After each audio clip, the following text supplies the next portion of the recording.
Welcome to this deep dive. Today, we are taking a really fascinating look at the life of Allegra Steinberg. Right. She's a 29-year-old junior partner at a powerhouse LA law firm, Fish, Herzog, and Freeman. Mm-hmm. And our mission really is to unpack this stunning contrast. How can someone be so incredibly sharp and competent in the chaotic world of Hollywood law, Yeah, totally high stakes. but at the same time seem almost paralyzed, maybe even blind, when it comes to her own personal relationships? That paradox is just central to understanding Allegra. I mean, she is basically Hollywood royalty, right? Right. Her mother's Blaire Scott, 7 Emmys producer. Stepfather, Simon Steinberg, 3 Oscars, major movie producer.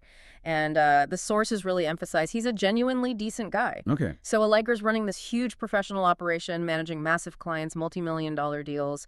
But like you said, that professional radar, it seems to just, shut down when she faces her own emotional stuff. Okay, let's dig into the professional side first then, because it really does set an incredibly high bar. She's technically in entertainment law, but what she really does sounds more like high-level crisis management, dealing with libel, threats, even physical danger for these huge stars. Exactly. I mean, take Carmen Connors, major sex symbol, right? And she is just hammered relentlessly by tabloids, like Chatter. And not just gossip, we're talking nasty stuff. Oh, totally malicious libel. Claims she was attending orgies, had all this plastic surgery, nose, chin, implants, liposuction. When the reality was, The source material says she just had a mole removed on her forehead. That's it. wow. Yeah. So Allegra's job wasn't just PR defense. Not at all. It was physical security, too. She had to hire bodyguards, Bill and Gail. And she organized these, frankly, wild strategies to protect Carmen. Like what? Wigs, secret meetups in Malibu, and get this, transporting Carmen in Alan Carr's Lamborghini, which was apparently armored. An armored Lamborghini, you're kidding. Nope, fully armored. They called it the Tank. And they used a rock star bus, too, just trying to evade the paparazzi. It was elaborate. That level of planning. It says everything about her professional skill, doesn't it? It really does. She's managing liability, preventing damage on a huge scale. It shows you the intensity and the financial stakes of celebrity crisis management today. And she's the master. And then there are the sudden shocks, like with Bram Morrison, the rock star client. Yeah, Bram, his tour was set to make him, $100 million? Allegra had handled all the contracts, the security, everything buttoned up. Until it wasn't. Exactly. In an instant, it all just fell apart. Bram was killed. Shot, actually, during his 4th of July concert at the Great Western Forum. God, that's horrific. And Allegra. No time to grieve, apparently. She had to pivot immediately, organizing a massive public memorial, 100,000 people, and then settling his incredibly complicated estate. It just shows the brutal demands of her job. Instant clarity needed. Absolutely. And even with, let's say, less dramatic clients, she shows this really sharp judgment. Like Malachi O'Donovan. May. Right, May. Graham referred him. He calls Allegra from rehab, asking for money. And what does she do? A very clear, very protective no. She tells him, ask me again in 30 days after you detox. No enabling. Prioritizing his recovery. She manages their lives so skillfully, often saving them from themselves. Okay, so she's a master strategist for others. But that mastery just evaporates when it comes to her own life. It's fascinating. She handles these huge professional risks daily, yet her personal relationship judgment, it was deeply flawed for a long time. Which brings us to Brendan Edwards. Exactly. The 2-year contract, as you might call it, that she just willingly signed up for. He was a defense attorney, right? Yeah. White-collar crime.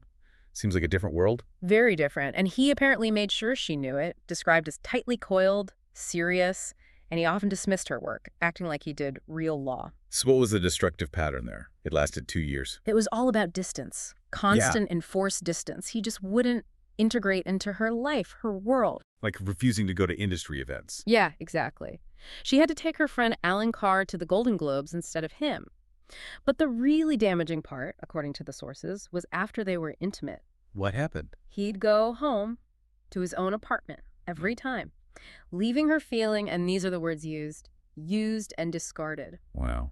For 2 years, she's chasing someone whose actions scream non-commitment. Right. And his excuse, always the same. His trauma from his previous marriage to Joanne, needing to be there for his daughters, who were 9 and 11 and lived in San Francisco. Sounds like a convenient shield. It does, doesn't it? And this is where her therapist, Dr. Green, comes in. Allegra had been seeing her for nearly 4 years. So the therapist must have called this out. Oh, yeah.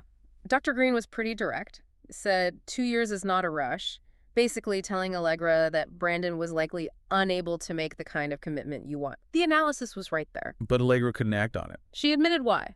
She was terrified that if she pushed him, he'd just end the relationship completely. So the fear of being alone was stronger than the need for actual commitment. Seems like it. A profound lack of maybe self-evaluation, which is such a stark contrast to how she fiercely protects her client's value. So she has the insight, but she's stuck. What breaks the cycle? Catalyst arrives. Jeff Hamilton. She meets him in New York. He's a writer, screenwriter, Andover, Harvard educated. And he's different. Immediately different. The contrast is palpable. Where Brandon was distant and coiled, Jeff is easy, present. The relationship develops quickly. Simple things, skating, kisses in the snow. It translates into immediate intimacy, connection, everything Brandon wasn't providing. But she's still technically with Brandon at this point. Yes, and she actually maintains fidelity, cuts contact with Jeff while she's still in New York because she feels gory. Okay. But then she gets back to LA, and she does something almost like her professional self. She flies up to San Francisco, unannounced, goes to Brandon's hotel suite at the Fairmont. A bit of her own PI work. Kind of. And this spontaneous move gives her the proof she probably already knew, deep down. What did she find? Women's clothing, underwear, and critically, stuff that was too small to be his ex-wife Joanne's. It confirmed he was seeing someone else. Betrayal. The physical evidence she needed to finally face the emotional truth? Exactly. The irony, right. The expert crisis manager needed that concrete clue for her own crisis. And Brandon's reaction when she confronted him, was he apologetic? Not at all. Outraged. He basically told her you had no business being there, and then he just laid it bare. Laid what bare? The reality of their non-relationship. He said, we don't belong to each other, we're not married, I don't owe you any explanations. Cold, brutal, but maybe necessary. Wow, that's stark. It was the final push. She realized she'd spent 2 years investing in, quote, a miserable, selfish human being. So the Brandon chapter closes. What happens next? Does she reconnect with Jeff? Immediately. And now that the emotional dead weight of Brandon is gone, her life starts moving at her usual professional speed, but personally this time. And Jeff is different. Completely. Present, supportive, ready to commit. Everything Brandon wasn't. So things move fast. Very fast. Jeff proposes. They plan a wedding incredibly quickly, deciding in June for a September wedding. That's rapid fire. It is. Allegra finds his ease and good nature just refreshing, but Jeff gets thrown right into the deep end of her world. The client demands late night calls. That, yes, but also his own family drama. His mother, Mrs. Hamilton of Southampton, she's 71, described as cold, distant. Oh, yeah. And apparently quite judgmental of Allegra's family, specifically their Jewish connections, so that adds another layer. But Jeff stays supportive through it all, unlike Brandon. Okay, so romance seems to be stabilizing, finally. But then more chaos hits.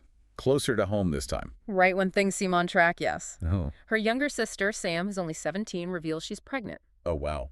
By who? A traveling French photographer named Jean-Luc. Quite the curveball. What do they decide to do? Initially, they explore adoption. Allegra even connects Sam with a lawyer friend, Suzanne Perlman.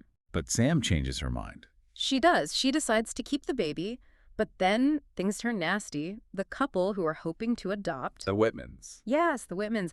They turn vindictive. They sell horrible, fabricated stories to the tabloids about Sam, right on her 18th birthday. What kind of stories? Awful stuff. False claims of promiscuity, drug use, just designed to destroy her reputation. It's exactly the kind of crisis Allegra usually manages for her famous clients. So the professional nightmare hits her own family. That's intense. Incredibly intense, but the family rallies. Sam, with support from everyone, especially her steady boyfriend Jimmy Mazzolari, decides she's keeping the baby, Matthew. So they weather that storm. It's like Allegra's crisis management skills finally merge with her personal life successfully. That's a great way to put it. Protecting her sister forces that fusion, and amidst all that family drama, Allegra has another huge breakthrough. Personal this time. With her biological father, Charles Stanton. Yes. They finally reconcile. He admits why he abandoned her all those years ago. It was after her brother Patty died tragically from leukemia. Charles essentially had an emotional collapse. He couldn't cope. He admits his absence wasn't about a lack of love for her, but his own overwhelming pain. That was been huge for Allegra. Closure. Immense closure. decades in the making, and it leads to this incredibly powerful, symbolic moment on her wedding day. What happens? She makes peace with Charles, allows him to walk her part of the way down the aisle, acknowledging the past. But not all the way. No. The final, most significant steps, she has her stepfather, Simon Steinberg, walk her the rest of the way. The man who was actually there for her. Exactly. It was this beautiful symbol, acknowledging the biological tie, but honoring the consistent love, support, and loyalty Simon provided, honoring the man who showed up. So wrapping this up for you, the listener, what's the takeaway? Allegra Steinberg finally finds stability, right? With Jeff. Yes, Jeff seems to be everything Brandon wasn't. Kind, present, committed, mirroring her stepfather, Simon, in many ways. She essentially solved the biggest contract crisis of her life by ending that toxic non-deal with Brandon. Her personal life finally caught up to her professional brilliance. It seems so. And here's the final thought we want to leave you with. Allegra was this absolute genius at managing crises, contracts, liability for huge, multi-million-dollar clients. She could shield Carmen Connors, handle Bram Morrison's estate instantly. Yet she spent 2 years trapped in this personal contract with Brandon that was obviously toxic, explicitly non-committal. So the question for you is, what deep human need makes even highly successful, intelligent people ignore blaring red flags in their own crucial relationships? And what finally flips the switch, allowing them to prioritize their own worth over that kind of destructive loyalty? Maybe think about what external validation you might be seeking that stops you from trusting your own gut, your own competence.